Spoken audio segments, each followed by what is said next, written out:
ನಮಸ್ಕಾರ ವೀಕ್ಷಕರೇ, ಇವತ್ತಿನ ಝೀರೋದಾ ಮಾರ್ಕೆಟ್ಸ್ನ ದ ಡೈಲಿ ಬ್ರೀಫ್ ಎಪಿಸೋಡ್ ಅಲ್ಲಿ ನಿಮ್ಗೋಸ್ಕರ 2 ಟಾಪಿಕ್ಸ್ ಅನ್ನ ನಾನು ತಗೊಂಡ್ ಬಂದಿದ್ದೀನಿ. ಮೊದಲಿಗೆ ಇಂಡಿಯಾದು ರೈಸ್ ಎಕ್ಸ್ಪೋರ್ಟ್ ಪಾಲಿಸಿ ಹೇಗೆ ಪ್ರಪಂಚದ ಬೆಲೆನ ಕಂಟ್ರೋಲ್ ಮಾಡತ್ತೆ ಇದ್ರ ಬಗ್ಗೆ ಡಿಸ್ಕಸ್ ಮಾಡೋಣ. ಇದಾದ್ಮೇಲೆ ಭಾರತದಲ್ಲಿ ಸ್ವಯಂ ಉದ್ಯೋಗ ಒಂದು ಆಯ್ಕೆನೋ ಅಥವಾ ಬೇರೆ ದಾರಿ ಇಲ್ಲದೆ ಮಾಡ್ತಿರೋದಾ ಅನ್ನೋದ್ರ ಬಗ್ಗೆ ಡಿಸ್ಕಸ್ ಮಾಡೋಣ. ಹಣಕಾಸಿನ ವಿಷಯ ಹಾಗೂ ಫೈನಾನ್ಷಿಯಲ್ ಮಾರ್ಕೆಟ್ಸ್ ಅಲ್ಲಿ ಆಗುವಂತಹ ದೊಡ್ಡ ದೊಡ್ಡ ಚೇಂಜಸ್ ನ ಸಿಂಪಲ್ ಆಗಿ ನಾನು ನಿಮ್ಗೆ ಅರ್ಥ ಮಾಡಿಸ್ತೀನಿ. ಇವತ್ತು 26 ಮಾರ್ಚ್ ವೆಡ್ನೆಸ್ಡೇ. ನಾನು ನಿಮ್ಮ ನಿರೂಪಕಿ ಚಂದನಾ ಗೌಡ. ಇಂಡಿಯಾ ಮತ್ತೆ ಪ್ರಪಂಚಕ್ಕೆ ಆಹಾರ ಕೊಡ್ತಿದೆ. ನೋಡಿ, ಪ್ರಪಂಚದಾದ್ಯಂತ ಅಕ್ಕಿಯ ಬೆಲೆ ಸಖತ್ ಕಮ್ಮಿ ಆಗ್ತಾ ಇದೆ. ಥಾಯ್ ವೈಟ್ ರೈಸ್ ಪ್ರೈಸ್ ನ ನಾವು ನೋಡಿದಾಗ ಒಂದು ಮೆಟ್ರಿಕ್ ಟನ್ಗೆ $405 ಆಗಿದೆ. ಅದು ಜನವರಿ 2024ರಲ್ಲಿ ಇದು $669 ಇತ್ತು. ಇಂಡಿಯಾ ಇರೋದ್ರಿಂದ ಇದು ಸಾಧ್ಯವಾಗ್ತಿದೆ ಅಂತ. ನಮ್ಮ ದೇಶ ಅಕ್ಕಿಯನ್ನ ತುಂಬಾ ಪ್ರೊಡ್ಯೂಸ್ ಮಾಡುತ್ತೆ ಗೊತ್ತಾ. ಪ್ರಪಂಚದ 40% ಅಕ್ಕಿ ನಾವು ಎಕ್ಸ್ಪೋರ್ಟ್ ಮಾಡ್ತೀವಿ. ನಮ್ಮ ಪಾಲಿಸಿಗಳಿಂದ ಪ್ರಪಂಚದ ಜನರು ಅಕ್ಕಿಗೆ ಎಷ್ಟು ದುಡ್ಡು ಕೊಡಬೇಕು ಅಂತ ಡಿಸೈಡ್ ಮಾಡ್ತಾರೆ. ಕಳೆದ 2 ವರ್ಷಗಳಲ್ಲಿ ಇಂಡಿಯಾ ಬೇರೆ ಬೇರೆ ಟೈಪ್ ರೈಸ್ ಮೇಲೂ ಕೂಡ ರಿಸ್ಟ್ರಿಕ್ಷನ್ಸ್ ಅನ್ನ ಹಾಕಿತ್ತು. ಇತ್ತೀಚೆಗೆ ಈ ರಿಸ್ಟ್ರಿಕ್ಷನ್ಸ್ ನ ತೆಗೆದಿದ್ದೀವಿ. ಅಂದ್ರೆ ಇದರಿಂದ ಎಲ್ಲಾ ಕಡೆ ಅಕ್ಕಿ ಬೆಲೆ ಡೌನ್ ಆಗೋಯ್ತು. ಇಂಡಿಯಾ ಕೆಲವು ಎಕನಾಮಿಕ್ ಸೆಗ್ಮೆಂಟ್ ಗಳಲ್ಲಿ ಮುಂದೆ ಇದೆ. ಇಂಡಿಯಾದ ರೈಸ್ ಮಾರ್ಕೆಟ್ ಸೀನಿದ್ರೆ ಸಾಕು, ಪ್ರಪಂಚದ ರೈಸ್ ಮಾರ್ಕೆಟ್ಗೆ ಶೀತ ಆಗತ್ತೆ. ನಾವು ವಾಪಸ್ ಅಕ್ಕಿ ಮಾರಾಟ ಶುರು ಮಾಡಿದಾಗ ಪ್ರಪಂಚದಲ್ಲಿ ಸಪ್ಲೈ ಜಾಸ್ತಿಯಾಗಿ ಪ್ರೈಸ್ ಕಮ್ಮಿ ಆಗ್ತಾ ಇದೆ. ಈ ಚಕ್ರ ಏನಿದೆ ಇದು 2022ರಲ್ಲಿ ಶುರುವಾಗಿದ್ದು. ಆ ಟೈಮ್ ಅಲ್ಲಿ ಏನ್ ನಡೀತಿತ್ತು ಅಂತ ನೋಡೋಣ. ನೋಡಿ, ರೈಸ್ ಮಾರ್ಕೆಟ್ ಬಗ್ಗೆ ಮಾತಾಡ್ಬೇಕು ಅಂತಂದ್ರೆ ನಮ್ ಇಂಡಿಯಾ ಅದರಲ್ಲಿ ಹೇಗೆ ಫೇಮಸ್ ಅಂತ ನಮಗೆ ಗೊತ್ತಾಗ್ಬೇಕು. ಅಕ್ಕಿ ಪ್ರಪಂಚದಲ್ಲಿ ತುಂಬಾ ಜನ ತಿನ್ನೋ ಧಾನ್ಯಗಳಲ್ಲಿ ಒಂದಲ್ವಾ. ಬಾಂಗ್ಲಾದೇಶ ಆಗಿರ್ಬೋದು, ನೇಪಾಲ್, ಶ್ರೀಲಂಕಾ, ಇಂಡೋನೇಷಿಯಾ, ಥೈಲ್ಯಾಂಡ್ ಮತ್ತೆ ಆಫ್ರಿಕಾದ ಕೆಲವು ಕಡೆ ಜನರು ದಿನಕ್ಕೆ 2-3 ಕ್ಯಾಲರಿ ಅಕ್ಕಿಯಿಂದಲೇ ತಗೊಳ್ತಾರೆ. ಹಿಂದೆ ಇಂಡಿಯಾ ಅಕ್ಕಿ ಎಕ್ಸ್ಪೋರ್ಟ್ ಮಾಡೋ ದೇಶ ಆಗಿರ್ಲಿಲ್ಲ. 1960 ಮತ್ತೆ 1970ರಲ್ಲಿ ನಾವು ನೋಡಿದಾಗ ನಾವು ಅಕ್ಕಿ ಪ್ರೊಡ್ಯೂಸ್ ಮಾಡೋದು ಕಮ್ಮಿ ಇತ್ತು. ಅದಕ್ಕೆ ನಾವು ಬೇರೆ ಕಡೆಯಿಂದ ತರಿಸ್ಕೊಳ್ಬೇಕಾಗ್ತಿತ್ತು. ಹಸಿರು ಕ್ರಾಂತಿ ಆದ್ಮೇಲೆ ಅಂದ್ರೆ 2000ರಲ್ಲಿ ನಾವು ಎಕ್ಸ್ಪೋರ್ಟ್ ಮಾಡೋದಕ್ಕೆ ಶುರು ಮಾಡಿದ್ವಿ. ಅಂದ್ರೆ 10-15 ವರ್ಷದಿಂದ ಇಂಡಿಯಾ ಅಕ್ಕಿ ಎಕ್ಸ್ಪೋರ್ಟ್ ಮಾಡೋದ್ರಲ್ಲಿ ಫಸ್ಟ್ ಆಗಿದೆ ನೋಡಿ. 2022 ಹಾಗೂ 2023ರಲ್ಲಿ ನಾವು ನೋಡಿದಾಗ 40% ಅಕ್ಕಿನ ಎಕ್ಸ್ಪೋರ್ಟ್ ಮಾಡ್ತಿದೀವಿ. ಈ ತರ ಡಾಮಿನೆಂಟ್ ಆಗಿದ್ರೆ India global rice market move ಮಾಡೋದಕ್ಕೆ ಸಹಾಯ ಮಾಡುತ್ತೆ. ಇಂಡಿಯಾನ ನಾವು ನೋಡಿದಾಗ ಅಕ್ಕಿ ಟ್ರೇಡ್ ಪಾಲಿಸಿ ಚೇಂಜ್ ಮಾಡ್ತು ಅಂತಂದ್ರೆ ಪ್ರಪಂಚದಲ್ಲಿ ಬೆಲೆ ಚೇಂಜ್ ಆಗುತ್ತೆ. ಕೆಲವು ವರ್ಷದ ಹಿಂದೆ ಇದೇ ತರ ಆಗಿತ್ತು. 2022ರ ಒಂದು ವರ್ಷ ನಾವು ತಗೊಂಡಾಗ ಗೋಧಿ ಮತ್ತೆ ಮೆಕ್ಕೆಜೋಳದ ಬೆಲೆ ಗಗನಕ್ಕೇರಿತ್ತು. ಅಂದ್ರೆ ರಷ್ಯಾ ಮತ್ತೆ ಉಕ್ರೇನ್ ಈ ದೊಡ್ಡ ಕೃಷಿ ದೇಶಗಳು ಅಲ್ವಾ, ಆ ಭಾಗದಿಂದ ಟ್ರೇಡ್ ಕಮ್ಮಿ ಆಗಿದ್ದಕ್ಕೆ ಪ್ರಪಂಚದಲ್ಲಿ ಫುಡ್ ಪ್ರಾಬ್ಲಮ್ ಶುರುವಾಗೋಯ್ತು. ಆದ್ರೆ ಈ ದೇಶಗಳಲ್ಲಿ ಅಕ್ಕಿ ಜಾಸ್ತಿ ಬೆಳೆಯೋದಿಲ್ಲ. ಅದಕ್ಕೆ ರೈಸ್ ಮಾರ್ಕೆಟ್ ಸ್ವಲ್ಪ ದಿನ ಸೈಲೆಂಟ್ ಆಗಿತ್ತು. 2022ರ ಕೊನೆಯಲ್ಲಿ ನಾವು ನೋಡಿದಾಗ ಅಕ್ಕಿಯ ಬೆಲೆ ಜಾಸ್ತಿ ಆಗೋಕ್ ಶುರುವಾಯ್ತು. ಅಂದ್ರೆ ಪಾಕಿಸ್ತಾನದಲ್ಲಿ ತುಂಬಾ ದೊಡ್ಡ ಫ್ಲಡ್ ಬಂದಿತ್ತು. ಮತ್ತೆ 2023ರಲ್ಲಿ ನಾವು ನೋಡಿದಾಗ ಏಷ್ಯಾದಲ್ಲಿ ಮಳೆ ಬರಲ್ಲ ಅಂತ ಜನರು ಕೂಡ ಭಯಪಟ್ಟಿದ್ರು. ಇಂಡಿಯಾದಲ್ಲಿ ಅಕ್ಕಿ ಬೆಲೆ ಜಾಸ್ತಿ ಆಗುತ್ತೆ ಅಂತ ಗವರ್ಮೆಂಟ್ ಕೂಡ ಹೆದರ್ಕೊಂಡಿತ್ತು. ಅದಕ್ಕೆ ತಕ್ಷಣ ಆಕ್ಷನ್ ತಗೊಂಡ್ರು. ನೋಡಿ, ಸರ್ಕಾರ ಬೇರೆ ಬೇರೆ ಟೈಪ್ ರೈಸ್ ನ ಎಕ್ಸ್ಪೋರ್ಟ್ ಮಾಡೋದನ್ನ 2022ರ ಸೆಪ್ಟೆಂಬರ್ನಲ್ಲಿ ಕಂಟ್ರೋಲ್ ಮಾಡೋದಕ್ಕೆ ಶುರು ಮಾಡ್ಕೊಳ್ತು. ಕೆಲವು ರೈಸ್ ನ ಎಕ್ಸ್ಪೋರ್ಟ್ ಡ್ಯೂಟಿನ ನಾವು ನೋಡಿದ್ವಿ ಅಂತಂದ್ರೆ ಜಾಸ್ತಿ ಮಾಡಿದ್ರು ಕೂಡ, ಮತ್ತೆ ಕೆಲವುದನ್ನ ಬ್ಯಾನ್ ಮಾಡಿದ್ರು. 1 ವರ್ಷ ಆದ್ಮೇಲೆ ಇನ್ಫ್ಲೇಷನ್ ರೈಸ್ ಆಗ್ತಿದೆ. ಮತ್ತೆ 2024ರಲ್ಲಿ ಎಲೆಕ್ಷನ್ ಬರೋದ್ರಿಂದ ಇಂಡಿಯಾ ಇನ್ನೂ ಸ್ವಲ್ಪ ರೂಲ್ಸ್ ಅನ್ನ ಟೈಟ್ ಮಾಡ್ತು. ಅಂದ್ರೆ ನಾನ್ ಬಾಸಿಮತಿ ವೈಟ್ ರೈಸ್ ಮತ್ತೆ ಈ ಪಾರಾ ಬಾಯ್ಲ್ಡ್ ರೈಸ್ ಅಂತ ಏನ್ ಕರಿತೀವಿ ಗೊತ್ತಾ, ಇದಕ್ಕೆ 20% ಡ್ಯೂಟಿನ ಹಾಕ್ತು. ಕಮ್ಮಿ ಅಕ್ಕಿ ಮಾರಿದ್ರೆ ದೇಶಗಳಲ್ಲಿ ಅಕ್ಕಿ ಜಾಸ್ತಿ ಇರುತ್ತೆ ಮತ್ತೆ ಬೆಲೆ ಜಾಸ್ತಿ ಆಗೋದಿಲ್ಲ ಅಂತ ಗವರ್ಮೆಂಟ್ ಅಂದ್ಕೊಳ್ತು. ಇದರಿಂದ ಏನಾಯ್ತು, ಈ ರಿಸ್ಟ್ರಿಕ್ಷನ್ಸ್ ಡೊಮೆಸ್ಟಿಕ್ಲಿ ಮತ್ತೆ ಇಂಟರ್ನ್ಯಾಷನಲಿನೂ ಕೂಡ ಎಫೆಕ್ಟ್ ಕೊಡ್ತು. ಮೊದಲನೇದಾಗಿ ಡೊಮೆಸ್ಟಿಕ್ ಎಫೆಕ್ಟ್ಸ್ ಅಂದ್ರೆ ದೇಶದಲ್ಲಿ ಯಾವ ರೀತಿ ಪರಿಣಾಮ ಬೀಳ್ತು ಅಂತ ನೋಡೋಣ. ಎಕ್ಸ್ಪೋರ್ಟ್ಸ್ ನ ಬ್ಲಾಕ್ ಮಾಡಿದ್ರೆ ದೇಶದಲ್ಲಿ ಬೆಲೆ ಕಮ್ಮಿ ಆಗುತ್ತೆ ಅಂತ ಅನ್ಕೊಂಡಿದ್ರಿ. ಆದ್ರೆ ರಿಯಾಲಿಟಿಯಲ್ಲಿ ಇಂಡಿಯಾದಲ್ಲಿ ನೋಡಿದಾಗ ರೀಟೇಲ್ ಪ್ರೈಸ್ ಜಾಸ್ತಿನೇ ಇತ್ತು. 2024ರ ಆರಂಭದಲ್ಲಿ ಮಾತ್ರ ಅದು ಸ್ಟಾಪ್ ಆಯ್ತು. ಜೂನ್ 2024ರಲ್ಲಿ ಸ್ವಲ್ಪ ಕಮ್ಮಿ ಆದ್ರೂ ಕೂಡ ಈ ರಿಸ್ಟ್ರಿಕ್ಷನ್ಸ್ ಗಿಂತ ಮೊದಲು ಎಷ್ಟಿತ್ತು ಅದಕ್ಕಿಂತ 10% ಜಾಸ್ತಿನೇ ಇದೆ. ಯಾಕೆ ಹಿಂಗಾಯ್ತು? ನೀವು ಅಂಗಡಿಗಳಲ್ಲಿ ನೋಡೋ ಪ್ರೈಸ್ ಬರೀ ಅಕ್ಕಿ ಬೆಲೆ ಅಷ್ಟೇ ಅಲ್ಲ, ಮಿಲ್ಲಿಂಗ್, ಟ್ರಾನ್ಸ್ಪೋರ್ಟೇಷನ್, ಎನರ್ಜಿ ಮತ್ತೆ ಲೇಬರ್ ಖರ್ಚು ಕೂಡ ಸೇರ್ಕೊಂಡಿರುತ್ತೆ. ಇನ್ಫ್ಲೇಷನ್ ರೈಸ್ ಆಗ್ತಿರೋದ್ರಿಂದ ಈ ಎಲ್ಲಾ ಕಾರಣಗಳನ್ನ ತಗೊಂಡಾಗ ಅಕ್ಕಿ ಬೆಲೆನೂ ಜಾಸ್ತಿ ಆಗಿರ್ಬೋದು. ಆದ್ರೆ ನಮ್ಗೆ ಗೊತ್ತಿರ್ಲಿಲ್ಲ.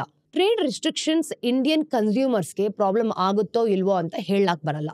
ಆದ್ರೆ ಸರ್ಕಾರ ಇನ್ಫ್ಲೇಷನ್ ಕಂಟ್ರೋಲ್ ಮಾಡೋದಕ್ಕೆ ಟ್ರೈ ಮಾಡ್ತಿದ್ರು.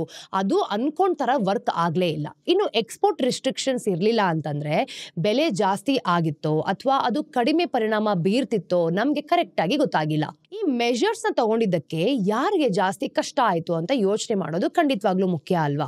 ನೋಡಿ, ಫಂಡಮೆಂಟಲಿ ನಾವು ನೋಡೋದಾದ್ರೆ ರೈತರು ಸರ್ಕಾರದ ಏಜೆಂಟ್ಗಳಿಗೆ ಭತ್ತ ಮಾರಾಟ ಮಾಡ್ತಾರೆ. ಅಂದ್ರೆ APMC ಮಂಡಿಗಳ ಮೂಲಕ. ಇದನ್ನ ನಾವು ಅಗ್ರಿಕಲ್ಚರ್ ಪ್ರೊಡ್ಯೂಸ್ ಮಾರ್ಕೆಟ್ ಕಮಿಟಿ ಅಂತ ಕರಿತೀವಿ. ಇದರಲ್ಲಿ ರೆಗ್ಯುಲೇಟೆಡ್ ಮಾರ್ಕೆಟ್ ನಲ್ಲಿ ಈ ರೈತರು ಹಾಕ್ತಾರೆ ಅಥವಾ ಡೈರೆಕ್ಟ್ ಆಗಿ ಪ್ರೈವೇಟ್ ಮಾರ್ಕೆಟ್ಗೆ ಮಾರ್ತಾರೆ. ಇನ್ನು ಸರ್ಕಾರ ಏಜೆಂಟ್ ಪ್ರೈಸ್ ಫಿಕ್ಸ್ ಮಾಡಿ ಅವರೇ ಭತ್ತ ಖರೀದಿ ಮಾಡ್ತಾರೆ. ಈ APMCಗಳಲ್ಲಿ ರೈತರು ಅವರ ಪ್ರೊಡ್ಯೂಸ್ಗೆ ಬೆಲೆನ ಫಿಕ್ಸ್ ಮಾಡಕ್ಕಾಗಲ್ಲ. ಇನ್ನು ರೆಗ್ಯುಲರ್ ಮಾರ್ಕೆಟ್ ಫೋರ್ಸಸ್ ನಾವು ನೋಡಿದಾಗ ಈ ಎಕೋಸಿಸ್ಟಮ್ ನ ಹೊರಗಡೆ ನಡೆಯುತ್ತೆ. ಎಕ್ಸ್ಪೋರ್ಟ್ಸ್ ಬ್ಯಾನ್ ಆದ್ಮೇಲೆ ಓವರ್ಸೀಸ್ ಮಾರ್ಕೆಟ್ ಕ್ಲೋಸ್ ಆಗೋಯ್ತು.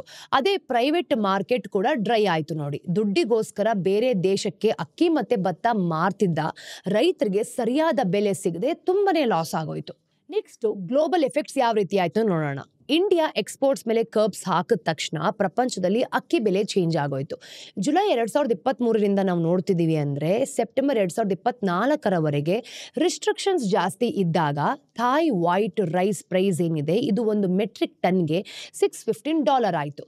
ಅಂದ್ರೆ ಇದು ಬ್ಯಾನ್ ಮಾಡೋಕ್ಕಿಂತ ಮುಂಚೆ ಇದ್ದ ಪ್ರೈಸ್ಗಿಂತ 20% ಜಾಸ್ತಿ. ಹಾಗೆಯೇ ಪಶ್ಚಿಮ ಆಫ್ರಿಕಾ ಮತ್ತೆ ದಕ್ಷಿಣ ಏಷ್ಯಾದಲ್ಲಿ ನಾವು ನೋಡಿದಾಗ ಇಂಡಿಯಾದ ಅಕ್ಕಿಯನ್ನ ನಂಬ್ಕೊಂಡಿದ್ದ ದೇಶಗಳಲ್ಲಿ ಬೆಲೆ ಜಾಸ್ತಿ ಆಯ್ತು. ತುಂಬಾ ದೇಶಗಳು 50%ಗಿಂತ ಜಾಸ್ತಿ ಅಕ್ಕಿನ ಇಂಡಿಯಾದಿಂದ ತರಿಸ್ಕೊಳ್ತಿದ್ರು. ಆ ಸೋರ್ಸ್ ಇದ್ದಕ್ಕಿದ್ದ ಹಾಗೆ ಕ್ಲೋಸ್ ಆಗೋಯ್ತು. ಕೊನೆಗೆ ಮಾರ್ಕೆಟ್ ತನ್ನಷ್ಟಕ್ಕೆ ತಾನು ಸರಿ ಆಯ್ತು. ಪಾಕಿಸ್ತಾನದ ತರ ಬೇರೆ ಎಕ್ಸ್ಪೋರ್ಟ್ಸ್ ನಾವು ನೋಡಿದಾಗ ಇಂಡಿಯಾ ಬಿಟ್ಟಿರೋ ಜಾಗಕ್ಕೆ ಒಂದು ಅಕ್ಕಿ ಸಪ್ಲೈ ಮಾಡಿ ದುಡ್ಡು ಮಾಡೋದಕ್ಕೆ ಶುರು ಮಾಡಿದ್ರು. ಆದ್ರೆ ಇಂಡಿಯಾ ಮತ್ತೆ ಮಾರ್ಕೆಟ್ಗೆ ಬಂದ ತಕ್ಷಣ ಎಲ್ಲಾ ಕಸ್ಟಮರ್ಸ್ ಕಡಿಮೆ ಬೆಲೆಗೆ ಅಕ್ಕಿನ ಇಂಡಿಯಾಗೆ ವಾಪಸ್ ತಗೊಂಡ್ ಬಂದ್ರು. ಮತ್ತೆ ಪಾಕಿಸ್ತಾನದ ಬೆಲೆನೂ ಕೂಡ ಕಮ್ಮಿ ಆಗೋಯ್ತು. ಹಾಗಿದ್ರೆ ಈಗ ಏನಾಗ್ತಿದೆ? 2025ರಲ್ಲಿ ಇಂಡಿಯಾ ಕಡೆದಾಗಿರೋ ಈ ರಿಸ್ಟ್ರಿಕ್ಷನ್ಸ್ ತೆಗೆದಾಕಿದೆ. ಅಂದ್ರೆ ಥಾಯ್ ವೈಟ್ ರೈಸ್ ಬೆಲೆ ಒಂದು ಮೆಟ್ರಿಕ್ ಟನ್ಗೆ $405ಗೆ ಇಳಿದೋಗಿದೆ. ಇನ್ನು ಜನವರಿ 2024ರಲ್ಲಿ ನಾವು ನೋಡಿದಾಗ ಇದು $669 ಇತ್ತು. ಇಂಡಿಯಾ ಒಂದು ಕಡಿಮೆ ಬೆಲೆಗೆ ಅಕ್ಕಿ ಮತ್ತೆ ಮಾರ್ಕೆಟ್ಗೆ ಬಂದಿದೆ.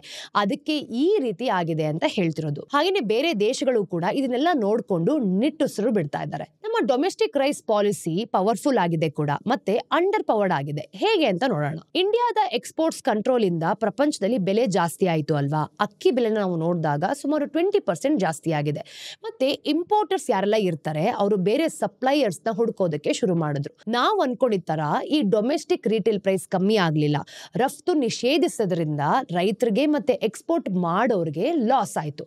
ಯಾಕೆ ಅಂದ್ರೆ ಅವರಿಗೆ ವಿದೇಶದಲ್ಲಿ ಮಾರಾಟ ಮಾಡೋದಕ್ಕೆ ಆಗ್ತಾ ಇರ್ಲಿಲ್ಲ. ಈ ವಿಷಯಗಳ ಬಗ್ಗೆ ನಾವು ಏನ್ ಮಾಡೋಕ್ ಸಾಧ್ಯ ಇದೆ ಹೇಳಿ? ಇಂಡಿಯನ್ ಅಗ್ರಿಕಲ್ಚರ್ ಸರಿ ಇಲ್ಲದೆ ಇರೋದ್ರಿಂದ ಇದೆಲ್ಲನೂ ಕೂಡ ಆಗ್ತಾ ಇರೋದು. ನಮ್ಮ ಲೈಸೆನ್ಸ್ ರಾಜ್ನಲ್ಲಿ ನಾವು ನೋಡಿದಾಗ ನಾವು ಕೆಲವು ತಪ್ಪು ನಿರ್ಧಾರ ತಗೊಂಡಿದ್ದೀವಿ. ಅದಕ್ಕೆ ಇದು ಒಂದು ತಲೆನೋವು ತರ ಇದೆ. ಅದನ್ನ ಸರಿ ಮಾಡೋಕ್ ಆಗಿಲ್ಲ ಅಂತಂದ್ರೆ ನಮ್ಮ ಎಲ್ಲಾ ಪಾಲಿಸಿಗಳು ಕೂಡ ಖಂಡಿತವಾಗ್ಲೂ ಫೇಲ್ ಆಗತ್ತೆ. ಈಗ ಮುಂದಿನ ಸ್ಟೋರಿಯಲ್ಲಿ ಭಾರತದಲ್ಲಿ ಸ್ವಯಂ ಉದ್ಯೋಗ ಆಯ್ಕೆಯೋ ಅಥವಾ ಕೊನೆಯ ದಾರಿನೋ ಅನ್ನೋದ್ರ ಬಗ್ಗೆ ತಿಳ್ಕೊಳ್ಳೋಣ. ಇಂಡಿಯಾದಲ್ಲಿ ಜಾಬ್ ಮಾರ್ಕೆಟ್ ಮೆಜರ್ ಮಾಡೋದು ತುಂಬಾನೇ ಕಷ್ಟ. ನೋಡಿ, ಇಂಡಿಯಾದ ಒಂದು ಅಫಿಷಿಯಲ್ ಡೇಟಾ PLFS ಇಂದ ಬರುತ್ತೆ. ಅದನ್ನ ನ್ಯಾಷನಲ್ ಸ್ಟ್ಯಾಟಿಸ್ಟಿಕಲ್ ಆಫೀಸ್ ಮಾಡೋದು. ಈಗ CMIE ತರ ಒಂದು ಸೋರ್ಸ್ ಇದ್ರೂ ಕೂಡ ಜಾಬ್ಸ್ ಬಗ್ಗೆ ತಿಳ್ಕೊಳ್ಳೋದಕ್ಕೆ ಇದನ್ನ ಗೋಲ್ಡ್ ಸ್ಟ್ಯಾಂಡರ್ಡ್ ಅಂತ ಕರೀತಾರೆ. ಆದ್ರೆ ಇದರಲ್ಲೂ ಸ್ವಲ್ಪ ಡೌಟ್ಸ್ ಇದಾವೆ. ಫಾರ್ ಎಕ್ಸಾಂಪಲ್, PLFS ಪ್ರಕಾರ ಯಾರಾದ್ರೂ ಸರ್ವೆ ಮಾಡೋ ವಾರದಲ್ಲಿ 1 ಗಂಟೆ ಕೆಲಸ ಮಾಡಿದ್ರು ಕೂಡ ಅವರನ್ನ ಎಂಪ್ಲಾಯ್ಡ್ ಅಂತ ಕರೀತಾರೆ. ವಾರಕ್ಕೆ 2 ರಿಂದ 3 ಗಂಟೆ ಏನೇನೋ ಕೆಲಸ ಮಾಡುವ ವ್ಯಕ್ತಿನ ವಾರಕ್ಕೆ 40 ರಿಂದ 50 ಗಂಟೆ ಕೆಲಸ ಮಾಡೋ ವ್ಯಕ್ತಿ ಜೊತೆ ಕಂಪೇರ್ ಮಾಡ್ತಾರೆ ನೋಡಿ. ಅಂದ್ರೆ ಅಂಕಿ ಅಂಶಗಳಲ್ಲಿ ಇಬ್ರು ಒಂದೇ ತರ ಕಾಣ್ತಾರೆ, ಆದ್ರೆ ರಿಯಾಲಿಟಿ ತುಂಬಾ ಡಿಫ್ರೆಂಟ್ ಆಗಿರತ್ತೆ. PLFS ಎಂಪ್ಲಾಯ್ಮೆಂಟ್ ಕ್ವಾಲಿಟಿನ ನೋಡೋದಿಲ್ಲ. ಅಂದ್ರೆ ಒಂದು ಸರ್ವೆ ಪ್ರಕಾರ ಸೆಕ್ಯೂರ್ ಜಾಬ್ ಇರೋರು, ದಿನಗೂಲಿ ಕೆಲಸ ಮಾಡೋರು ಮತ್ತೆ ಏನೋ ಕೆಲಸ ಮಾಡಿ ಜೀವನ ಮಾಡೋರು ಎಲ್ಲ ಒಂದೇ ತರ ಎಂಪ್ಲಾಯ್ಡ್ ಆಗಿರ್ತಾರೆ. ಈಗ ನಾವು ಎಂಪ್ಲಾಯ್ಮೆಂಟ್ ಸ್ಟ್ಯಾಟಿಸ್ಟಿಕ್ಸ್ ನ ನೋಡಿದ್ರೆ ಒಂದೇ ನಂಬರ್ ನಲ್ಲಿ ತುಂಬಾ ಡಿಫ್ರೆಂಟ್ ರಿಯಾಲಿಟೀಸ್ ಇರ್ತವೆ. ಈ ಸರ್ವೆಯಲ್ಲಿ ಸೆಲ್ಫ್ ಎಂಪ್ಲಾಯ್ಮೆಂಟ್ ನಾವು ನೋಡಿದಾಗ ಒಂದು ಇಂಟ್ರೆಸ್ಟಿಂಗ್ ಕ್ಯಾಟಗರಿ ಆಗಿದೆ. ಇವರೆಲ್ಲ ಕೆಲಸ ಮಾಡ್ತಾರೆ ಅಂತಾನೂ ಕೂಡ ಹೇಳ್ತಾರೆ ಅಲ್ವಾ? ಈ ಟರ್ಮ್ ನೋಡಿದ್ರೆ ನಮ್ಗೆ ಚೆನ್ನಾಗಿ ಬಿಸ್ನೆಸ್ ನಡೆಸ್ತಿದ್ದಾರೆ ಅಂತಾನೂ ಕೂಡ ಅನ್ಸುತ್ತೆ. ಆದ್ರೆ ಡೇಟಾ ಫಾರ್ ಇಂಡಿಯಾ ಇಂದ ಸಿಕ್ಕಿರೋ ಒಂದು ರಿಪೋರ್ಟ್ ನಾವು ನೋಡಿದ್ವಿ ಅಂತಂದ್ರೆ ಸೆಲ್ಫ್ ಎಂಪ್ಲಾಯ್ಮೆಂಟ್ ಅಂದ್ರೆ ಯಾರು ಅಂತ ಡೀಟೇಲ್ಡ್ ಆಗಿ ತಿಳ್ಕೊಳ್ಳೋದಕ್ಕೆ ಬೇಕು ಅನ್ಸುತ್ತೆ. ನಮ್ಗೆ ಏನ್ ಗೊತ್ತಾಯ್ತು ಅಂತ ಹೇಳ್ತೀವಿ ನೋಡಿ. ಸೆಲ್ಫ್ ಎಂಪ್ಲಾಯ್ಮೆಂಟ್ ಅಂದ್ರೆ ಏನು? ಅಫಿಷಿಯಲ್ ಸ್ಟ್ಯಾಟಿಸ್ಟಿಕ್ ಪ್ರಕಾರ ಇಂಡಿಯಾದಲ್ಲಿ ಜಾಸ್ತಿ ವರ್ಕ್ ಫೋರ್ಸ್ ಈ ಸೆಲ್ಫ್ ಎಂಪ್ಲಾಯ್ಮೆಂಟ್ ಅಲ್ಲೇ ಇದ್ದಾರೆ. ಸುಮಾರು 60% ಜನ ಈ ಕ್ಯಾಟಗರಿಗೆ ಸೇರ್ಕೊಳ್ತಾರೆ. ಹಾಗಿದ್ರೆ ಇಂಡಿಯನ್ ಕಾಂಟೆಕ್ಸ್ಟ್ ನಲ್ಲಿ ಸೆಲ್ಫ್ ಎಂಪ್ಲಾಯ್ಮೆಂಟ್ ಅಂದ್ರೆ ಏನು? ನಿಮ್ಗೆ ಈಗಾಗಲೇ ಗೊತ್ತಿರೋ ತರ ಇದರಲ್ಲಿ ತುಂಬಾ ಆಂಟ್ರಪ್ರನರ್ಸ್ ಇರೋದಿಲ್ಲ. ಇದರಲ್ಲಿ 3 ತರದ ಜನರು ಇರ್ತಾರೆ. ಮೊದಲನೇದು ಓನ್ ಅಕೌಂಟ್ ವರ್ಕರ್ಸ್, ಯಾರನ್ನ ಕೆಲ್ಸಕ್ಕೆ ಇಟ್ಕೊಳ್ದೆ ಸಣ್ಣ ಬಿಸ್ನೆಸ್ ನಡೆಸೋರು. ಇದಾದ್ಮೇಲೆ ಉಚಿತವಾಗಿ ಫ್ಯಾಮಿಲಿಗೆ ಹೆಲ್ಪ್ ಮಾಡೋರು, ಅಂದ್ರೆ ಅನ್ಪೇಡ್ ಫ್ಯಾಮಿಲಿ ಹೆಲ್ಪರ್ಸ್ ಅಂತ ಹೇಳ್ತೀವಿ. ಸಂಬಳ ಇಲ್ಲದೆ ಫ್ಯಾಮಿಲಿ ಬಿಸ್ನೆಸ್ ಅಲ್ಲಿ ಕೆಲಸ ಮಾಡೋರು. ಮೂರನೇದು ಕೆಲಸಕ್ಕೆ ಜನರನ್ನ ಇಟ್ಕೊಳ್ಳೋ ಕೆಲವು ಎಂಪ್ಲಾಯರ್ಸ್. ಈ ಮೂರನೇ ಕ್ಯಾಟಗರಿಯಲ್ಲಿ ಬರೋರನ್ನ ಆಂಟ್ರಪ್ರನರ್ಸ್ ಅಂತ ನಾವು ಕರಿಬಹುದು. ಈ ಒಂದು self employed workers job create ಮಾಡ್ತಾರೆ. ಹಾಗೆ ಅವರು ಸ್ಯಾಲರಿ ತಗೊಳ್ಳೋ ಒಂದು ವರ್ಕರ್ಸ್ ಗಿಂತ ಚೆನ್ನಾಗಿರ್ತಾರೆ. ಆದ್ರೆ ಈ ಕ್ಯಾಟಗರಿಯಲ್ಲಿ ಎಷ್ಟು ಸೆಲ್ಫ್ ಎಂಪ್ಲಾಯ್ಡ್ ಜನರಿದ್ದಾರೆ? ಡೇಟಾ ಫಾರ್ ಇಂಡಿಯಾ ಪ್ರಕಾರ ಎಲ್ಲಾ ಸೆಲ್ಫ್ ಎಂಪ್ಲಾಯ್ಡ್ ಜನರಲ್ಲಿ 6% ಜನ ಮಾತ್ರ ಬೇರೆಯವರನ್ನ ಕೆಲಸಕ್ಕೆ ಇಟ್ಕೊಳ್ತಾರೆ. ಈ ಚಿಕ್ಕ ಭಾಗವನ್ನ ಬಿಟ್ರೆ ನಮಗ್ ಸಿಗೋದು ತುಂಬಾ ಜನ ಸೆಲ್ಫ್ ಎಂಪ್ಲಾಯ್ಡ್ ಅವರು. ಅಂದ್ರೆ ಈ ಜನ ಒಂಟಿಯಾಗಿ ಕೆಲಸ ಮಾಡ್ತಿರ್ತಾರೆ ಅಥವಾ ಫ್ಯಾಮಿಲಿಗೆ ಹೆಲ್ಪ್ ಮಾಡ್ತಿರ್ತಾರೆ. ಸಂಬಳ ಏನು ಕೂಡ ಸಿಗೋದಿಲ್ಲ. ಒಳ್ಳೆ ಸಿಚುವೇಶನ್ ಅಂತಂದ್ರೆ ಈ ಜನರಿಗೆ ಚೆನ್ನಾಗಿ ದುಡ್ಡು ಸಿಗ್ಬೋದು, ಫ್ರೀಲಾನ್ಸರ್ಸ್ ಅಥವಾ ಕನ್ಸಲ್ಟೆಂಟ್ಸ್ ತರ. ಆದ್ರೆ ಜಾಸ್ತಿ ಜನ ಸ್ಟ್ರೀಟ್ ವೆಂಡರ್ಸ್ ತರ ಇರ್ತಾರೆ, ಅಥವಾ ಟ್ಯಾಕ್ಸಿ ಡ್ರೈವರ್ಸ್ ಆಗಿರ್ತಾರೆ, ಅಥವಾ ಡೆಲಿವರಿ ಬಾಯ್ಸ್ ಆಗಿರ್ತಾರೆ. ಅವರ ಲೈಫ್ ಖಂಡಿತವಾಗ್ಲೂ ಕೂಡ ಸರಿಯಾಗಿರೋದಿಲ್ಲ. ಇದನ್ನೆಲ್ಲ ಬಿಟ್ರೆ ಫ್ಯಾಮಿಲಿ ಬಿಸ್ನೆಸ್ ನಲ್ಲಿ ಕೆಲಸ ಮಾಡೋರು ಕೂಡ ಇರ್ತಾರೆ. ಅವರ ಹೆಸರಲ್ಲಿ ಸಂಬಳ ಏನು ಕೂಡ ಬರೋದಿಲ್ಲ. ಫಾರ್ ಎಕ್ಸಾಂಪಲ್, ಒಂದು ಸಣ್ಣ ಫಾರ್ಮ್ ಒಂದು ಫ್ಯಾಮಿಲಿ ಹತ್ರ ಇದೆ ಅಂತ ಅನ್ಕೊಳ್ಳಿ. ಇಡೀ ಫ್ಯಾಮಿಲಿ ಫಾರ್ಮ್ ನಲ್ಲಿ ಕೆಲಸ ಮಾಡ್ತಿರುತ್ತೆ. ಮತ್ತೆ ಫಾರ್ಮ್ ಇಂದ ಬರೋ ದುಡ್ಡನ್ನ ಯೂಸ್ ಮಾಡ್ಕೊಳ್ತಿರ್ತಾರೆ. ಯಾವ ಮೆಂಬರ್ ಎಷ್ಟು ದುಡಿತಾರೆ ಅಂತ ಯಾರಿಗೂ ಕೂಡ ಗೊತ್ತಾಗೋದಿಲ್ಲ. ಯಾಕೆ ಅಂದ್ರೆ ಇಲ್ಲಿ ಅಷ್ಟು ಕನ್ಫ್ಯೂಷನ್ ಇರುತ್ತೆ. ಇಲ್ಲಿ ಕಾಂಪ್ಲಿಕೇಟೆಡ್ ಆಗೋದು ಏನ್ ಗೊತ್ತಾ? ಆ ಒಂದು ಫಾರ್ಮ್ ನಲ್ಲಿ, ಅಂದ್ರೆ ನೀವು ಎಲ್ಲಿ ವ್ಯವಸಾಯ ಮಾಡ್ತಿರ್ತೀರಾ ಅಲ್ಲಿ ಕೆಲಸ ಮಾಡೋಕೆ 2 ಇದ್ರೆ ಸಾಕು. ಆದ್ರೆ ಮನೆಯಲ್ಲಿ ಏನು ಕೆಲಸ ಇರಲ್ಲ. ಅದಕ್ಕೆ 5 ಜನ ಅಲ್ಲಿ ಕೆಲಸ ಮಾಡ್ತಾರೆ. 5 ಜನರು ಅಗ್ರಿಕಲ್ಚರ್ ನಲ್ಲಿ ಸೆಲ್ಫ್ ಎಂಪ್ಲಾಯ್ಮೆಂಟ್ ಆಗಿ ಕೆಲಸ ಮಾಡ್ತಿದ್ದಾರೆ ಅಂತ ಅಂದ್ರೆ ಆ ಒಂದು ಡಿಪಾರ್ಟ್ಮೆಂಟ್ ಅಲ್ಲಿ ಅದು ಅದೇ ರೀತಿ ಕೌಂಟ್ ಆಗತ್ತೆ. ಆದ್ರೆ ಅಲ್ಲಿ 3 ಜನಕ್ಕೆ ಏನು ಕೂಡ ಕೆಲಸ ಇರೋದಿಲ್ಲ. ಅವರ ಪ್ರೊಡಕ್ಟಿವಿಟಿ 0 ಇರುತ್ತೆ. ಅವರು ಫ್ಯಾಮಿಲಿ ಫಾರ್ಮ್ ನಲ್ಲಿ ಬೇರೆ ಕೆಲಸ ಇರಲ್ಲ, ಅದಕ್ಕೆ ಈ ಕೆಲಸನ ಮಾಡ್ತಾರೆ. ಇದನ್ನ ಎಕನಾಮಿಸ್ಟ್ ಡಿಸ್ಗೈಸ್ಡ್ ಅನ್ಎಂಪ್ಲಾಯ್ಮೆಂಟ್ ಅಂತಾರೆ. ಪೇಪರ್ ಅಲ್ಲಿ ಕೆಲಸ ಮಾಡ್ತಿರ್ತಾರೆ ಅಂತ ಏನೋ ಕೌಂಟ್ ಇರುತ್ತೆ, ಆದ್ರೆ ಅವರು ಏನು ಕೆಲಸ ಮಾಡ್ತಿರಲ್ಲ. ಇದನ್ನ ಪರ್ಟಿಕ್ಯುಲರ್ ಆಗಿ ಎಂಪ್ಲಾಯ್ಮೆಂಟ್ ಸ್ಟ್ಯಾಟಿಸ್ಟಿಕ್ಸ್ ಅಂತ ಹೇಳೋದಿಲ್ಲ. ಇದೇ ತರದ ವಿಷಯಗಳು ಇಂಡಿಯಾದಲ್ಲಿರೋ ಚಿಕ್ಕ ಫ್ಯಾಮಿಲಿ ಬಿಸ್ನೆಸ್ ನಲ್ಲೂ ಕೂಡ ನಡೀತಿದೆ. ಒಂದು ಅಂಗಡಿ ಇರುತ್ತೆ ಅಂತ ಅನ್ಕೊಳ್ಳೋಣ, ಅಲ್ಲಿ ಒಬ್ರೇ ಮ್ಯಾನೇಜ್ ಮಾಡ್ಬೋದು, ಆದ್ರೆ 3 ಜನ ಫ್ಯಾಮಿಲಿ ಮೆಂಬರ್ಸ್ ಇರ್ತಾರೆ. ಅವರೆಲ್ಲ ಸೆಲ್ಫ್ ಎಂಪ್ಲಾಯ್ಡ್ ಅಂತ ಕೌಂಟ್ ಆಗ್ತಾರೆ ಅಲ್ವಾ? ಆದ್ರೆ ಕೆಲಸನ ಒಬ್ರೇ ಮಾಡೋದಕ್ಕೆ ಸಾಧ್ಯ ಇರುತ್ತೆ. ಇದು ಆಂಟ್ರಪ್ರನರ್ಶಿಪ್ ಅಲ್ಲಿ ಅಲ್ಲ. ಅಂದ್ರೆ ಕೆಲಸ ಇಲ್ಲದೆ ಇರೋದ್ರಿಂದ ಸಿಕ್ಕಿರೋ ಕೆಲಸನ ಹಂಚ್ಕೊಂಡು ಮಾಡ್ತಿದ್ದಾರೆ ಅಷ್ಟೇ. ಇಂಡಿಯಾದಲ್ಲಿ ಸೆಲ್ಫ್ ಎಂಪ್ಲಾಯ್ಮೆಂಟ್ ಅಂತ ಏನ್ ಕರಿತೀವಿ, ಒಂದು ಚಾಯ್ಸ್ ಅಷ್ಟೇ, ಅಥವಾ ದಾರಿ ಇಲ್ಲದೆ ಮಾಡ್ತಿರೋದು. ಈ ಪ್ರಶ್ನೆಗೆ ಕರೆಕ್ಟ್ ಆಗಿ ಉತ್ತರ ಸಿಗದೆ ಇರೋದ್ರಿಂದ ನಮ್ಗೆ ಇಂಡಿಯಾದ ಎಂಪ್ಲಾಯ್ಮೆಂಟ್ ಸಿನಾರಿಯೋ ಅರ್ಥ ಮಾಡ್ಕೊಳ್ಳೋದಕ್ಕೆ ಕಷ್ಟ ಆಗುತ್ತೆ. ನಾವು ಕೆಲಸ ಮಾಡ್ತಿರೋರನ್ನ ಕೌಂಟ್ ಮಾಡೋಕೆ ಮಾತ್ರ ಸಾಧ್ಯ, ಎಷ್ಟು ಜನ ಆಕ್ಚುಲಿ ಕೆಲಸ ಮಾಡಬೇಕು ಅಂತ ತಿಳ್ಕೊಳ್ಳೋದಕ್ಕೆ ಸಾಧ್ಯ ಇಲ್ಲ. ಸೆಲ್ಫ್ ಎಂಪ್ಲಾಯ್ಡ್ ವರ್ಕರ್ಸ್ ಅಂದ್ರೆ ಡೇಟಾ ಏನ್ ಹೇಳುತ್ತೆ? ಈ ಕ್ಯಾಟಗರಿ ಬಗ್ಗೆ ತಿಳ್ಕೊಳ್ಳೋದಕ್ಕೆ ಡೈರೆಕ್ಟ್ ಆದ ಡೇಟಾ ಇಲ್ಲ, ಆದ್ರೆ ನಮ್ಮ ಹತ್ರ ಇರೋ ಸ್ವಲ್ಪ ಡೇಟಾ ಇಂದ ಕೆಲವು ವಿಷಯಗಳನ್ನ ತಿಳ್ಕೊಳ್ಬಹುದು. ಸೆಲ್ಫ್ ಎಂಪ್ಲಾಯ್ಡ್ ವರ್ಕರ್ಸ್ ಎಷ್ಟು ಸಂಪಾದನೆ ಮಾಡ್ತಾರೆ ನೋಡಿ. ಇನ್ಕಮ್ ಫಿಗರ್ಸ್ ನಾವು ನೋಡಿದ್ವಿ ಅಂತಂದ್ರೆ ರಿಯಾಲಿಟಿ ಗೊತ್ತಾಗುತ್ತೆ. ಇಂಡಿಯಾದಲ್ಲಿ ಸೆಲ್ಫ್ ಎಂಪ್ಲಾಯ್ಡ್ ಪರ್ಸನ್ ಅಂದ್ರೆ ಆವರೇಜ್ ಮಂತ್ಲಿ ಇನ್ಕಮ್ ನಾವು ನೋಡಿದಾಗ ಸುಮಾರು 13,200 ಸಂಬಳ ಇರುತ್ತೆ. ಈ ಸಂಬಳ ಬರೋ ವರ್ಕರ್ಸ್ ಆವರೇಜ್ ಅಲ್ಲೂ ಕೂಡ ವರ್ಕ್ ಮಾಡ್ತಿರ್ತಾರೆ. ಅಂದ್ರೆ 20,700 ರೂಪಾಯಿ ಪರ್ ಮಂತ್ ಸಂಪಾದನೆ ಮಾಡ್ತಾರೆ. ರೆಗ್ಯುಲರ್ ಜಾಬ್ ಇರೋರಿಗೆ 50% ಜಾಸ್ತಿ ಸಂಬಳನೇ ಸಿಗತ್ತೆ. ಜಾಸ್ತಿ ಜನ ಸೆಲ್ಫ್ ಎಂಪ್ಲಾಯ್ಡ್ ವರ್ಕರ್ಸ್ಗಿಂತ ಸ್ಯಾಲರಿ ತಗೊಳ್ಳೋರು ಚೆನ್ನಾಗಿದ್ದಾರೆ ಅಂತ ಗೊತ್ತಾಗುತ್ತೆ. ಅಂದ್ರೆ 13,200 ಫಿಗರ್ ನಲ್ಲಿ ತುಂಬಾ ವ್ಯತ್ಯಾಸ ಇರ್ಬೋದು. ಕೆಲವೇ ಜನ ಎಂಪ್ಲಾಯರ್ಸ್ ಇದ್ರೂ ಕೂಡ 6% ಅಷ್ಟೇ ಇರೋದು. ಅಂದ್ರೆ ಓನ್ ಅಕೌಂಟ್ ವರ್ಕರ್ ಮತ್ತೆ ಹೆಲ್ಪ್ ಮಾಡೋರ್ಗಿಂತ ಚೆನ್ನಾಗಿ ಸಂಪಾದನೆ ಮಾಡ್ತಾರೆ. ಉಳಿದಿರೋರು ಅದಕ್ಕಿಂತ ಕಮ್ಮಿನೇ ಸಂಪಾದನೆ ಮಾಡ್ತಿದ್ದಾರೆ. ಇನ್ನು ಸೆಲ್ಫ್ ಎಂಪ್ಲಾಯ್ಮೆಂಟ್ ಅಲ್ಲಿ ಪ್ರಾದೇಶಿಕ ವ್ಯತ್ಯಾಸನೂ ಕೂಡ ಇದೆ. ಈಗ ರೀಜನಲ್ ಡೇಟಾ ಸಪೋರ್ಟ್ ಮಾಡುತ್ತೆ, ಮತ್ತೆ ಸೆಲ್ಫ್ ಎಂಪ್ಲಾಯ್ಮೆಂಟ್ ಆಂಟ್ರಪ್ರನರ್ಶಿಪ್ ಗಿಂತ ಸರಿ ಇದೆ ಅಂತ ಅನ್ಕೊಳ್ಳೋಣ. ಇಂಡಿಯಾದ ಶ್ರೀಮಂತ ರಾಜ್ಯಗಳಲ್ಲಿ ಜಾಸ್ತಿ ಸೆಲ್ಫ್ ಎಂಪ್ಲಾಯ್ಮೆಂಟ್ ಇರಬೇಕು ಅಲ್ವಾ? ಆದ್ರೆ ರಿಯಾಲಿಟಿ ಬೇರೆ ತರನೇ ಇದೆ. ಈಗ ಉತ್ತರ ಪ್ರದೇಶ ತರ ಇಂಡಸ್ಟ್ರಿ ಇಲ್ಲದೆ ಇರೋ ರಾಜ್ಯದಲ್ಲಿ ನಾವು ನೋಡಿದಾಗ ಸೆಲ್ಫ್ ಎಂಪ್ಲಾಯ್ಮೆಂಟ್ ಜಾಸ್ತಿ ಇದೆ. ಅಲ್ಲಿ ಸರಿಸುಮಾರು 4/3 ಭಾಗ ವರ್ಕರ್ಸ್ ಸೆಲ್ಫ್ ಎಂಪ್ಲಾಯ್ಮೆಂಟ್ ಅಲ್ಲಿ ಇದ್ದಾರೆ. ಇನ್ನು ತಮಿಳುನಾಡು ತರ ಇಂಡಸ್ಟ್ರಿಯಲೈಸ್ಡ್ ಆಗಿರೋ ರಾಜ್ಯಗಳಲ್ಲಿ 1/3 ಭಾಗದಷ್ಟು ವರ್ಕರ್ಗಳಿಗೆ ಸ್ಯಾಲರಿ ಜಾಬ್ ಸಿಕ್ಕಿದೆ. ಇನ್ನು ಸೆಲ್ಫ್ ಎಂಪ್ಲಾಯ್ಮೆಂಟ್ ಇಷ್ಟ ಇದ್ರೆ ಇಂಡಸ್ಟ್ರಿಯಲ್ ಒಂದು ಡೆವಲಪ್ಮೆಂಟ್ ಇಲ್ಲದೆ ಇರೋ ಕಡೆಗೆ ಯಾಕೆ ಹೋಗ್ಬೇಕು? ಸೆಲ್ಫ್ ಎಂಪ್ಲಾಯ್ಮೆಂಟ್ ಮತ್ತೆ ಜೆಂಡರ್. ಇಂಡಿಯಾದಲ್ಲಿ ಜೆಂಡರ್ ಡೈಮೆನ್ಷನ್ಸ್ ಜಾಸ್ತಿನೇ ಇದೆ ಅಲ್ವಾ. ಆವರೇಜ್ ಬೇಸಿಸ್ ಮೇಲೆ ನಾವು ನೋಡಿದ್ರೆ ಅರ್ಧದಷ್ಟು ಸೆಲ್ಫ್ ಎಂಪ್ಲಾಯ್ಮೆಂಟ್ ವಿಮೆನ್ಸ್ ಅಂದ್ರೆ ಹೆಂಗಸರಿದ್ದಾರೆ. ಸಂಬಳ ಇಲ್ಲದೆ ಹೆಲ್ಪ್ ಮಾಡ್ತಾರೆ ಕೂಡ. ಇನ್ನು ಸಣ್ಣ ಅಂಗಡಿ ಆಗಿರ್ಬೋದು ಅಥವಾ ಕೃಷಿ ಕೆಲಸ ಆಗಿರ್ಬೋದು, ಅವರು ದುಡ್ಡು ಸಂಪಾದನೆ ಮಾಡದೆ ಫ್ಯಾಮಿಲಿಗೋಸ್ಕರನೇ ದುಡಿತಿರ್ತಾರೆ. ಆದ್ರೆ 3/4 ಭಾಗ ಸೆಲ್ಫ್ ಎಂಪ್ಲಾಯ್ಡ್ ಮೆನ್ ಸ್ವಂತ ಕೆಲಸ ಮಾಡ್ತಿರ್ತಾರೆ. ಅಂದ್ರೆ ಗಂಡಸರು ಈ 3/4 ಭಾಗದಷ್ಟು ಸೆಲ್ಫ್ ಎಂಪ್ಲಾಯ್ಡ್ ಆಗಿ ಕೆಲಸ ಮಾಡೋದು. ಎಂಪ್ಲಾಯರ್ ಕ್ಯಾಟಗರಿಯಲ್ಲಿ ಹೆಂಗಸರು ಇಲ್ವೇ ಇಲ್ಲ. ಅಂದ್ರೆ ತುಂಬಾ ಕಡಿಮೆ ಹೆಂಗಸರಿಗೆ ಬೇರೆಯವರನ್ನ ಹೈಯರ್ ಮಾಡೋದಕ್ಕೆ ಅಥವಾ ಬಿಸ್ನೆಸ್ ಬೆಳೆಸೋದಕ್ಕೆ ಸಾಧ್ಯವಾಗತ್ತೆ. ಇಲ್ಲಿ ಒಂದು ವಿಷಯ ಇದೆ. ಕೆಲವು ದಶಕಗಳ ಹಿಂದೆ ನಾವು ನೋಡಿದಾಗ ತುಂಬಾ ಹೆಂಗಸರು ಫ್ಯಾಮಿಲಿ ಬಿಸ್ನೆಸ್ ಗಳಲ್ಲಿ ಫ್ರೀ ಆಗಿ ಹೆಲ್ಪ್ ಮಾಡ್ತಿದ್ರು. ಆದ್ರೆ ಈಗ ತುಂಬಾ ಜನ ಓನ್ ಅಕೌಂಟ್ ವರ್ಕರ್ ಆಗ್ತಿದ್ದಾರೆ. ಇದು ತುಂಬಾ ಚೆನ್ನಾಗಿದೆ ಅಂತೇನಿಲ್ಲ. ಆದ್ರೆ ಹೆಂಗಸರಿಗೆ ಈಗ 20 ವರ್ಷದ ಹಿಂದಿಗಿಂತ ಫೈನಾನ್ಷಿಯಲ್ ಆಗಿ ಸ್ಟ್ರಾಂಗ್ ಆಗ್ತಿದ್ದಾರೆ ಅಂತ ಈ ರಿಪೋರ್ಟ್ ಇಂದ ನಾವು ಹೇಳ್ಬೋದು. ಬೇರೆ ದೇಶಗಳಲ್ಲಿ ಸೆಲ್ಫ್ ಎಂಪ್ಲಾಯ್ಮೆಂಟ್ ಹೇಗಿದೆ? ಇಂಡಿಯಾದ ಸೆಲ್ಫ್ ಎಂಪ್ಲಾಯ್ಮೆಂಟ್ ರೇಟ್ ಅನ್ನು ನಾವು ತಗೊಂಡಾಗ ಬೇರೆ ದೇಶಗಳಿಗಿಂತ ಸ್ವಲ್ಪ ಜಾಸ್ತಿನೇ ಇದೆ. ಬೇರೆ ಮಾರ್ಕೆಟ್ಸ್ಗಿಂತಲೂ ಕೂಡ ಇನ್ನೂ ಜಾಸ್ತಿ ಅಂತ ಹೇಳ್ಬೋದು. ಫಾರ್ ಎಕ್ಸಾಂಪಲ್, ಬ್ರೆಜಿಲ್ನಲ್ಲಿ ಸುಮಾರು 32% ಅಷ್ಟು ಸೆಲ್ಫ್ ಎಂಪ್ಲಾಯ್ಮೆಂಟ್ ಇದೆ. ಚೈನಾದಲ್ಲಿ 21 to 23% ಅಷ್ಟು ಅಫಿಷಿಯಲ್ ಆಗಿ ಹೇಳಿದ್ದಾರೆ. ಇನ್ನು ಇಂಡಿಯಾದ ಸೆಲ್ಫ್ ಎಂಪ್ಲಾಯ್ಮೆಂಟ್ ಅನ್ನು ನಾವು ನೋಡಿದಾಗ 1980 ರಿಂದ ಚೇಂಜ್ ಆಗೇ ಇಲ್ಲ. ಆರ್ಥಿಕ ಬೆಳವಣಿಗೆ ಆದ್ರೂ ಕೂಡ ನಮ್ಮ ವರ್ಕ್ ಫೋರ್ಸ್ ನೋಡ್ತಿದೀವಿ ಅಂತಂದ್ರೆ ಸುಮಾರು 60% ಜನ ಸೆಲ್ಫ್ ಎಂಪ್ಲಾಯ್ಮೆಂಟ್ ನಲ್ಲೇ ಇದ್ದಾರೆ. ಇಂಡಿಯಾದ ತರ ಒಂದು ರೇಟ್ ಇರೋದು ಲೋ ಇನ್ಕಮ್ ಎಕನಾಮಿಗಳಲ್ಲಿ ಮಾತ್ರ. ಇನ್ನು ಎಕನಾಮಿ ಸೈಕಲ್ಗಳಿಗೆ ನಾವು ನೋಡಿದಾಗ ಇಂಡಿಯಾದ ಸೆಲ್ಫ್ ಎಂಪ್ಲಾಯ್ಡ್ ವರ್ಕರ್ಸ್ ರಿಯಾಕ್ಟ್ ಮಾಡೋದು ಹೇಗೆ? ಈಗ ಇಂಡಿಯಾದಲ್ಲಿ ಸೆಲ್ಫ್ ಎಂಪ್ಲಾಯ್ಡ್ ವರ್ಕ್ ಫೋರ್ಸ್ ಬಗ್ಗೆ ತಿಳ್ಕೊಳ್ಳೋದಕ್ಕೆ ಎಕನಾಮಿಕ್ ಕಂಡೀಷನ್ಸ್ ಚೇಂಜ್ ಆದಾಗ ಏನಾಗುತ್ತೆ ಅಂತ ನೋಡಬೇಕು. ಪ್ಯಾಂಡಮಿಕ್ ಟೈಮಲ್ಲಿ ಫಾರ್ಮಲ್ ಎಂಪ್ಲಾಯ್ಮೆಂಟ್ ಕಮ್ಮಿಯಾಗಿ ಇನ್ಫಾರ್ಮಲ್ ಸೆಲ್ಫ್ ಎಂಪ್ಲಾಯ್ಮೆಂಟ್ ಜಾಸ್ತಿ ಆಯಿತು.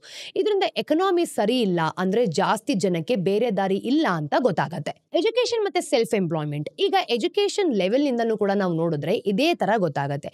ಓದಿರೋರು ಸೆಲ್ಫ್ ಎಂಪ್ಲಾಯ್ಮೆಂಟ್ ಮಾಡೋದಕ್ಕೆ ಇಷ್ಟಪಡಲ್ಲ. ಸ್ಯಾಲರಿ ಜಾಬ್ ಟ್ರೈ ಮಾಡ್ತಾರೆ. ಓದಿಲ್ಲ ಅಂತಂದ್ರೆ ಏನು ಕೂಡ ಮಾಡಕ್ಕಾಗಲ್ಲ. ಅದಕ್ಕೆ ಸೆಲ್ಫ್ ಎಂಪ್ಲಾಯ್ಮೆಂಟೇ ಅವರು ಮಾಡ್ಕೊಳ್ಬೇಕು. ಸೆಲ್ಫ್ ಎಂಪ್ಲಾಯ್ಮೆಂಟ್ ಇಂದ ಇಂಡಿಯನ್ಸ್ಗೆ ಏನ್ ಅರ್ಥ ಆಗುತ್ತೆ?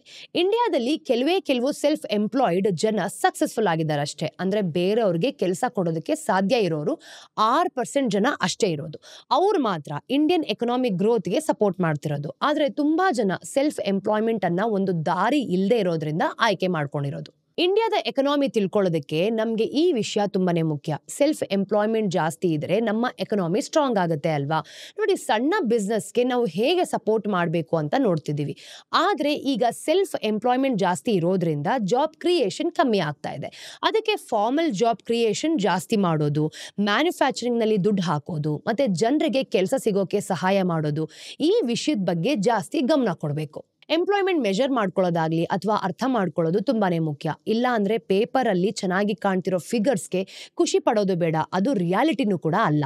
ಇದು ಇವತ್ತಿನ ಸ್ಟೋರೀಸ್ ನ ಅಪ್ಡೇಟ್. ಟಿಡ್ಬಿಟ್ಸ್ ಏನು ಅಂತ ನೋಡ್ಕೊಂಬರೋಣ. ನಂಬರ್ 1, ಫೈನಾನ್ಸ್ ಬಿಲ್ 2025ಕ್ಕೆ ಒಂದು ಮುಖ್ಯವಾದ ತಿದ್ದುಪಡಿಯಲ್ಲಿ ಸರ್ಕಾರ ಗೂಗಲ್, ಮೆಟಾ ಮತ್ತೆ ಎಕ್ಸ್ ನಂತಹ ನಾನ್ ರೆಸಿಡೆಂಟ್ ಡಿಜಿಟಲ್ ಕಂಪನೀಸ್ ಆಫರ್ ಮಾಡ್ತಿರೋ ಆನ್ಲೈನ್ ಅಡ್ವರ್ಟೈಸ್ಮೆಂಟ್ ಸರ್ವಿಸ್ ಅನ್ವಯಿಸೋ ಒಂದು 6% ಸಮಾನೀಕರಣ ಶುಲ್ಕವನ್ನ ರದ್ದುಪಡಿಸಿದೆ.